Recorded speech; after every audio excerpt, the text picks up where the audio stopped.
खबर है उत्तर प्रदेश की राजधानी लखनऊ से, जहां यूपी प्रेस क्लब में उत्तर प्रदेश साहित्य सभा के तत्वावधान में डॉक्टर सुरभि सिंह के कहानी संग्रह कालिंदी तुम बहती रहो का भव्य लोकार्पण किया गया, जबकि नरेंद्र भूषण की अध्यक्षता, सर्वेश अस्थाना का सानिध्य, कमल किशोर भावुक, दयानंद पांड्या, महेंद्र भीष्म व प्रमोद द्विवेदी ने पुस्तक की सराहना की। इस दौरान नंदिनी श्रीवास्तव सहित साहित्यकारों ने नारी जीवन की संवेदनाओं और डॉक्टर सुरभि सिंह के सशक्त लेखन की प्रशंसा भी की गई, जबकि शिक्षा, संस्कृति, काव्य, कथा, चिकित्सा एवं नव ऊर्जा के क्षेत्र में उल्लेखनीय योगदान देने वाली विभूतियों का सम्मान किया गया।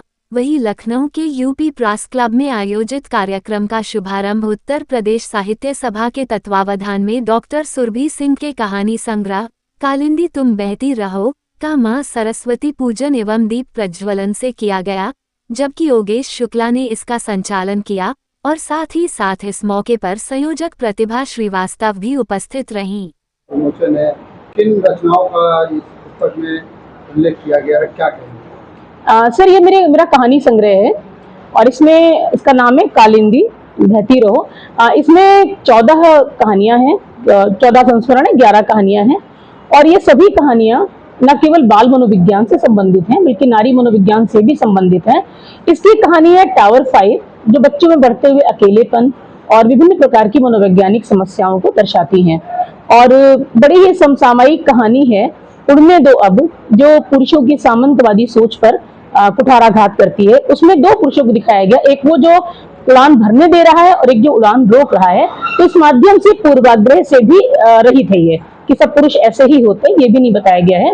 और उसके बाद में इसकी जो शीर्षक कहानी है कालिंदी तुम बहती रहो, ये कालिंदी जीवन का स्वरूप है, जीवन का प्रतीक है और जीवन कभी भी किसी भी परिस्थिति में रुकता नहीं है। इसका नाम है प्रवाहित होते रहना, बहते रहना।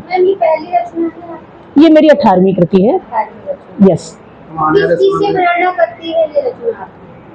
मैंने देखिए, ये मानसिक द्वंद्वों से ही रचनाएं निकलती हैं।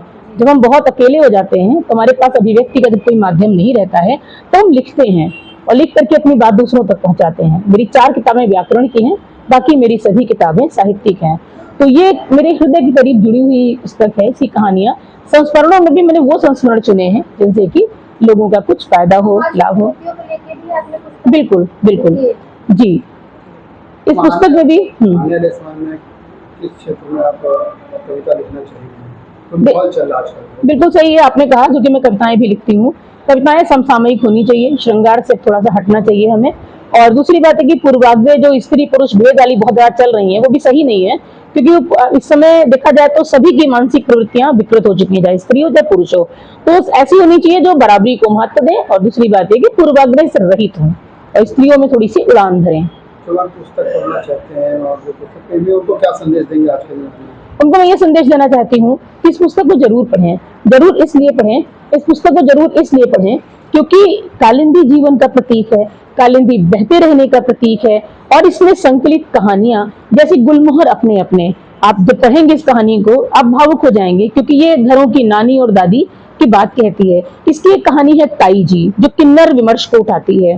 तो विभिन्न प्रकार की कहानियां हैं जो विभिन्न दशाओं और मनोविज्ञान को लेकर के चलती है। आपने सोचा कि आपकी कहानियों पर फिल्म कभी निर्माण करने की? मैं चाहती हूँ कि मेरी कहानियों पर फिल्म बने, क्योंकि मेरी जितने भी लोगों ने मुझे बताया है उन सभी ने कहा है कि पूरी तरह से पिक्चर आंखों के सामने आ जाती है। और फिल्म का निर्माण भी मैं इसलिए नहीं चाहती हूँ कि मैं प्रसिद्ध हूँ, बल्कि इसलिए चाहती हूँ कि ये चीज और लोगों तक पहुंचे। क्योंकि टावर 5 अगर आप पढ़ेंगे, मेरा आपसे आग्रह है कि जब यहाँ से आप जाइएगा तो टावर 5 जरूर पढ़िएगा। टावर 5 आंदोलित करने वाली कहानी है जो शायद हो सकता है आसपास की किसी सच्ची घटना से ही प्रेरित हो। Thank you.